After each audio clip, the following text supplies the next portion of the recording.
तर यहाँ सोचे जस्तो सजिलो नहुँदो रहेछ। सुन्दाखेरि अचम्म लाग्ला। काठमाडौँ, जहाँ सपना ठुलो हुन्छ, अलिअलि रुगा पनि लागिरहेछ। कहीँ न कहीँ त कसो नमिल्ला त भन्ने आशमा अघि बढ्दैछु।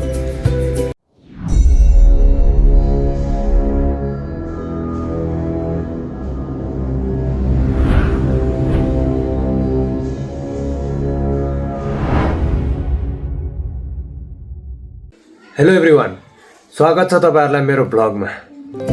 आज चाहिँ म तपाईहरुलाई काठमाडौँमा जब खोज्दाखेरिको मेरो वास्तविक अनुभव बताउन गइरहेको छु।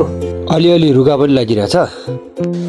काठमाडौँ, जहाँ सपना ठुलो हुन्छ, म पनि यहाँ सपना बोकेरै आएको हुँ। तर यहाँ सोचे जस्तो सजिलो नहुँदो रहेछ। झन् त्यही माथि जब पाउन त त्यति नै गाह्रो। काठमाडौँ आएर म केही दिन घुमेँ, काठमाडौँको बारेमा जाने। अब चाहिँ केही गर्नुपर्छ भन्ने विचारले म सिभी र डकुमेन्ट झोलामा हालेर कामको लागि भौतारिन थालेँ।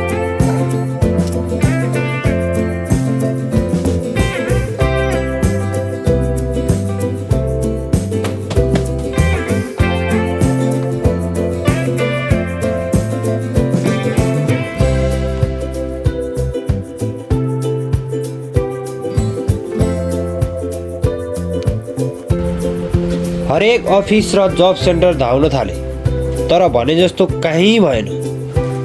कोही ठाउँमा काम गर्न योग्यता पुगेन भन्छ त कोही ठाउँमा अनुभव।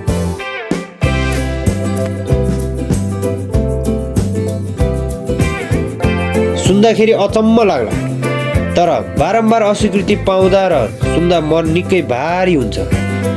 कहिलेकाहीँ त लाग्छ केही पनि नआउने गोप्य त मै मात्र हो कि क्या हो जस्तो। यहाँ अनुभव बिना जब छैन, जब बिना अनुभव। यो चक्रमा म जस्तो धेरै युवाहरू अल्झिएको हुँदो होला है केटिएममा। कि मलाई मात्र यस्तो लागेको हो?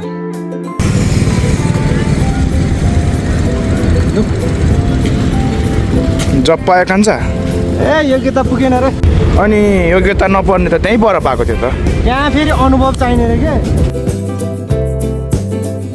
अब भएन भनेर अनलाइनमा देखेको जबहरूमा पनि इन्टरभ्यू दिए। इन्टरभ्यू पनि राम्रै हुन्थ्यो, राम्रै गयो जस्तो लाग्थ्यो। तर पछि न फोन आउँछ न त रिजेक्सनको मेसेज।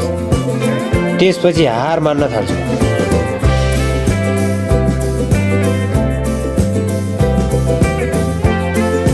काठमाडौँमा जब पाउन चाहिँ सजिलो रहेनछ। कहिलेकाहीँ बाटोमा हिँड्दै गर्दा अरू मानिसहरू आफ्नो काममा व्यस्त देख्दा आफ्नो मन भारी हुन्छ।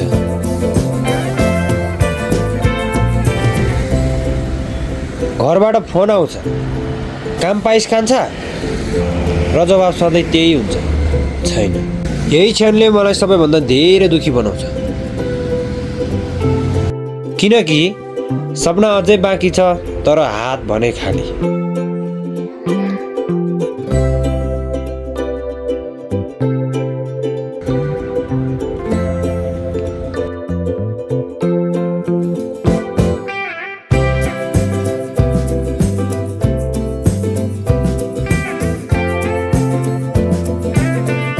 तर पनि मेरो कहानी र सङ्घर्ष यहीँ रोकिनेवाला छैन।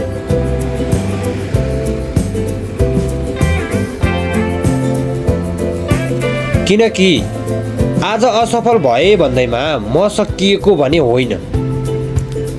कहीँ न कहीँ त कसो नमिल्ला त, कसो सफल नभएला त भन्ने आशमा अघि बढ्दैछु।